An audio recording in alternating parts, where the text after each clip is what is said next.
हमारे देश के प्रधानमंत्री श्री नरेंद्र मोदी जी से आज लद्दाख के हजारों लोगों के साथ मिलकर लद्दाख की मन की व्यथा, मन की बात आपको सुनाना चाहूंगा। यहाँ अगर आप देखेंगे तो एक छोटे प्रदेश जहाँ 1,00,000-1,50,000 तो लेह में और 1,00,000-1,50,000 ही कारगिल में हैं, उसमें से 20-30 हजार लोग यहाँ पर मिलकर आपसे एक गुहार लगा रहे हैं, आपसे एक मन की बात सुना रहे हैं, तो वो हम आपके साथ मिल के सुनाएंगे।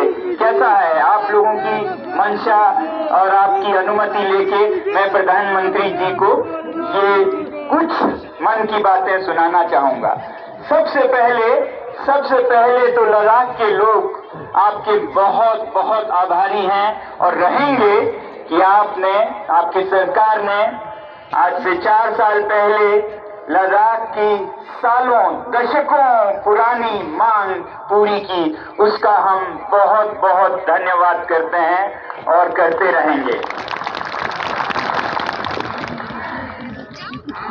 और उसके बाद क्योंकि मैं पर्यावरण के क्षेत्र में काम करता हूँ, एनवायरमेंटल एक्टिविस्ट हूँ, तो मैं आपका बहुत बड़ा प्रशंसक हूँ जो आपने सिर्फ भारत में नहीं दुनिया में भी एक रास्ता दिखाया भारत के आदर्शों का, सादगी भरे जीवन का, मिशन लाइफस्टाइल्स फॉर एनवायरनमेंट, जिस पे भी मैं सालों से बोलता आया हूँ। आपने इसे दुनिया तक पहुंचाया कि जब तक देश के दुनिया के लोग सादा जीवन नहीं बिताएंगे, ये जो दुनिया का पर्यावरण है वो उसे सह नहीं पाएगा। इसके हम सब आभारी हैं, हम आपका अभिनंदन करते हैं इस बात के लिए। और हम इसके भी आभारी हैं कि जब आपने लद्दाख को यूटी घोषित किया तो इस पर्वतीय प्रदेश, इस संवेदनशील पर्वतीय प्रदेश के संरक्षण के लिए जब 370 नहीं रहा तो आपने लद्दाख के लोगों को भरोसा दिलाया। आपके सरकार के मंत्रियों ने, नेताओं ने यहाँ आकर दिल्ली से बार बार हमें आश्वासन दिया कि लद्दाख को भारतीय संविधान के अनुच्छेद 244 के 6वें शेड्यूल में संरक्षित किया जाएगा। ये भारत के नेशनल कमीशन फॉर SC/ST के मिनट्स में छपे हुए हैं। ये आश्वासन यहाँ पोलो ग्राउंड से दिया गया। ये आश्वासन ट्राइबल जनजातीय मंत्री से, न्याय के लॉ मिनिस्ट्री से, होम मिनिस्ट्री से, हर तरफ से हमें ये आश्वासन मिला। और फिर उसके बाद आपके सरकार ने, आपके पार्टी ने एक बार नहीं 2 बार हमें ये आश्वासन इलेक्शंस में, चुनाव में इस तरह के मैनिफेस्टो, घोषणा पत्र के जरिए भी दिया। ये मैं आपको फिर याद दिलाना चाहूंगा और धन्यवाद करना चाहूंगा लद्दाख के इन तमाम लोगों की तरफ से। आपने संसदीय चुनाव में नंबर 1, नंबर 2, नंबर 3 पर रखा है declaration of Ladakh under 6th schedule of Indian constitution, tribal area declaration. ये पार्लियामेंट्री इलेक्शन में आश्वासन दिया गया था 2019 में। और फिर 2020 में जब लद्दाख के लेह जिले में यहाँ का सबसे प्रतिष्ठित चुनाव हुआ पर्वतीय काउंसिल का, हिल काउंसिल का, तो फिर पहले नंबर पर इस मैनिफेस्टो में यही मुद्दा है, constitutional safeguard for Ladakh under 6th schedule of Indian constitution. तो ये आपने हमारे साथ वादे किए, आश्वासन दिए, इन सब का हम फिर धन्यवाद कहना चाहते हैं, क्योंकि हम सोचते हैं कि देर हुई है 3-4 सालों का, मगर अंधेर नहीं है, हमारा ये यकीन है। तो हमारा यकीन ये है कि जब आपने ये आश्वासन दिए तो आप इसे देर सवेर पूरा जरूर करेंगे। मगर दुख के साथ ये कहना पड़ रहा है कि इन घोषणाओं के बाद एक सन्नाटा सा छा गया कुछ महीनों के लिए, फिर एक साल के लिए, फिर नकारात्मक संकेत मिलने लगे कि ये नहीं मिलने वाला है। फिर यहाँ ले में तो जो 6 शेड्यूल शब्द को उच्चारण करे उन पर ज्यादतियां होने लगी, बच्चों को पकड़ा जाने लगा। और हमने सोचा कि शायद जिन नेताओं पर हमारा इतना भरोसा था वो नहीं रहा। फिलहाल के महीनों में हमें ये पता चला कि ऐसा भी नहीं है। केंद्र सरकार में केंद्र के नेता, मंत्री, गृह मंत्री सब लद्दाख के हितैषी हैं, भला चाहते हैं, देना चाहते हैं। हमें फिर ये पर्दा जो हमारे बीच में केंद्र के साथ आ गया था वो पर्दा फाश होते हुए नजर आया और पता ये चलने लगा कि कुछ औद्योगिक गुट, इंडस्ट्रियल लॉबीज जैसे माइनिंग, खनन, जिनको लद्दाख के ये वादियों में, पहाड़ों में, पर्वतों में पैसा दिखता है, जो कल की नहीं सोचते, आज की लूट मचाने में लगे हैं। हिमाचल में, उत्तरांचल में, पूरे हिमालय में, जिसका खामियाजा यहाँ के लोग हिमालय में भुगत रहे हैं।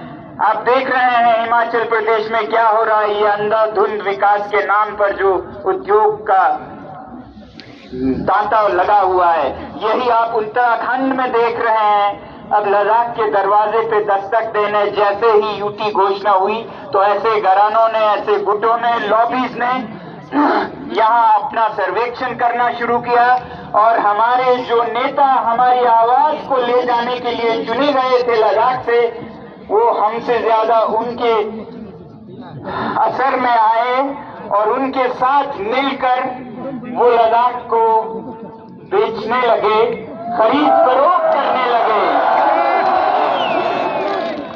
और वो आप तक ये संदेश देने लगे कि ये संरक्षण यहाँ किसी को नहीं चाहिए। ये संरक्षण, ये 6 शेड्यूल, ये 2-4 लोगों की, कुछ पॉलिटिकल पार्टीज, कुछ ऑपोजिशन की मांग है, इस पे आप ध्यान नहीं दीजिएगा, ये रखिएगा। क्योंकि उन्हें पता था कि अगर लद्दाख पर 6 शेड्यूल आ जाए तो फिर ये उद्योग मनमानी नहीं कर पाएंगे, खिलवाड़ नहीं कर पाएंगे, तोड़ मरोड़ जो पर्वतों का हुआ है हर जगह, वो सब यहाँ नहीं हो पाएगा, लद्दाख बचा रहेगा। और वो ये नहीं चाहते थे, तो ये गलत संकेत देने लगे। तो जब उन्होंने ये कहा कि ये कुछ ही लोगों की मांग है, तब लद्दाख के लोगों ने आपको जवाब संदेश देने के लिए, अपने पैरों से वोट देने के लिए आज यहाँ पर हजारों, दसियों हजारों में लोग जमा होकर इस ठंड में ये जताने के लिए आए हैं कि हम सब इस मांग के साथ हैं। आप इस बहकावे में ना आए जो कुछ मतलबी लोग, वेस्टेड इंटरेस्ट आप तक पहुंचा रहे हैं। हमें उम्मीद है कि आप इनकी आवाज सुनेंगे। 6 शेड्यूल, 6 शेड्यूल, 6 शेड्यूल। भारत माता की, भारत माता की, भारत माता की। तो ये जो मसला है लद्दाख के संरक्षण का, अब ये सिर्फ संरक्षण की, पर्यावरण की भी बात नहीं रही, अब ये एक सच्चाई की लड़ाई भी बन गई है। भारत में हर चीज पर्याप्त है, बहुत है, किसी चीज की कमी नहीं है। कोयला है, तेल है, लोहा है, हर चीज है, मगर आज जो सबसे कम बढ़ रहा है वो है भरोसा, ट्रस्ट। भरोसे की कमी, डेफिसिट ऑफ ट्रस्ट भारत बहुत बड़े स्तर पर दो चार है इससे। और ऐसे में ये एक बहुत बड़ा उदाहरण बनेगा आपकी तरफ से कि जो वादा किया है वो निभाना पड़ेगा। जो निभाएंगे नहीं वो वादा करेंगे नहीं, ऐसी हमारी उम्मीद है ऐसे सरकार से, ऐसे नेताओं से जो कि ईमान के नाम पर ही सत्ता में आए। आपको याद है कि 2011, 12, 13 के इंडिया अगेंस्ट करप्शन में भारतीय जनता ने कितने जोर शोर से भारत में फिर से सच्चाई को वापस लाने की आवाज उठाई और उसके ठीक बाद भारतीय जनता पार्टी सत्ता में आई, क्योंकि लोगों को ये भरोसा था कि अब साफ होगा हर चीज। मगर आज बदकिस्मती से कहना पड़ रहा है कि आज हर तरफ करप्शन फिर से सर उठा रहा है देश में और यहाँ लद्दाख में भी। आपको मालूम हो या ना हो, पिछले 3-4 सालों में यूटी लद्दाख में करप्शन हद के स्तर पर होने लगा था। जम्मू कश्मीर में हम मानते थे कि वो सबसे करप्ट राज्य है, लद्दाख में बहुत बड़े स्तर पर होने लगा। कुछ कदम भी उठाए गए, कुछ अदल बदल भी हुए, मगर हमें नहीं लगता है कि सफाई अभी भी है। अगर आप देखें पिछले 3-4 सालों का खनन करें कागजों को तो बहुत बरमान मिलेंगे आपको करप्शन के। मैं खुद आपको कई ऐसे मिसालें और सबूतें दे सकता हूं। तो ये हाल है लद्दाख का और ऐसा ही हाल देश में भी लग रहा है। आप बहुत कोशिश कर रहे हैं मगर हालात बहुत अच्छे नहीं हैं। ऐसे में बहुत जरूरी है कि देश को भरोसा हो कि हमारी सरकार, हमारे नेता भरोसे पर खरा उतरेंगे। तो हम लद्दाख से ये गुहार करते हैं कि सबसे पहले तो ये जो इलेक्शन के मैनिफेस्टो हैं उन पर अमल करके आप देश को बताएं कि इलेक्शंस गुड्डा गुड्डी का खेल नहीं है, बच्चों का खेल नहीं है। इसमें जो वचन दिए जाते हैं उन्हें पूरा किया जाता है और लद्दाख की जनता इसी उम्मीद पर आज यहाँ आई है कि आप ऐसा जरूर करेंगे। हमें बताया गया कि 19 फरवरी को टॉक्स होंगे दिल्ली में। हमें बहुत उम्मीद है कि इस टॉक्स में आप ये साबित करेंगे कि आप वादे पर खरे उतरेंगे और पक्के इरादे से हैं जैसा हमें आश्वासन दिया गया है। और हम कोई ऐसा चीज नहीं मांग रहे हैं कि जो भारत में संभव नहीं है। हम चांद, हम सितारे नहीं मांग रहे हैं। हम तो भारतीय संविधान के एक अनुच्छेद जिसका हमसे वादा किया था उसी का अमल मांग रहे हैं। और ये अमल कोई ऐसा नहीं है, कभी कभी कुछ लोग ऐसे प्रदर्शित करते हैं कि ये बाहर के लोगों को रोकने का है, ये लद्दाख बाहर, ऐसा नहीं है। मैं आपको बताना चाहूंगा कि ये संरक्षण लद्दाख में जो भी संवेदनशील जगह हैं या संस्कृतियां हैं या जनजातियां हैं उनको बचाने का काम करेगा। अब लद्दाख में जैसे पांगोंग झील है, सोनोरी झील है, बहुत ही संवेदनशील है, फ्रेजाइल इकोसिस्टम है। वहाँ के लोगों की संस्कृति बहुत ही फ्रेजाइल है। उसे बचाना होगा सिर्फ दिल्ली और लखनऊ के लोगों से नहीं, लेह के लोगों से भी।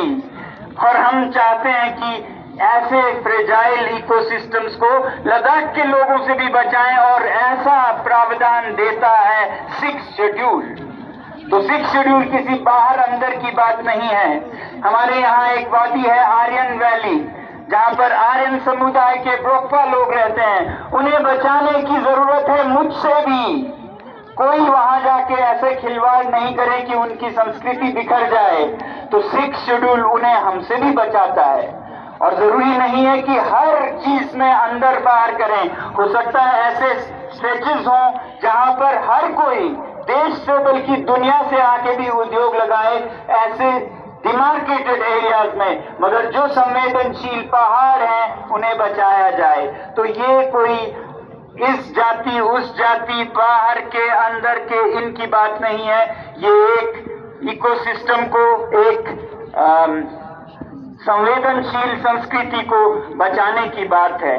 तो हम आपसे यही उम्मीद करेंगे आखिर में कि इन सब बातों को ध्यान में रखते हुए, जो कि ध्यान में पहले से ही रखा गया था, इसीलिए ये वादे हुए थे लद्दाख के लोगों के साथ, आप जल्द ही जल्द न सिर्फ लद्दाख को बल्कि पूरे भारत को ये फिर एक भरोसा, एक आश्वासन, एक उम्मीद जगाएंगे कि देश में अभी भी वचन, सच्चाई जिंदा है और उस सच्चाई को बचाए रखने के लिए अगर हमारी जान जाए तो बहुत कम होगी। मुझे दुख ये है कि एक ही जान है, कितने बार दें।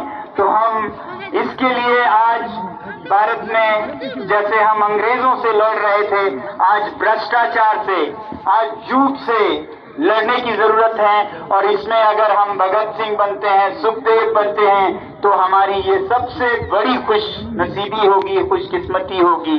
मैं आपका हाथ जोड़कर इस तमाम लद्दाख के लोगों के साथ मिलके फिर एक बार धन्यवाद और फिर एक बार भरोसा आपसे लेने की गुहार लगाता हूं। बहुत बहुत धन्यवाद। भारत माता की, भारत माता की, भारत माता की।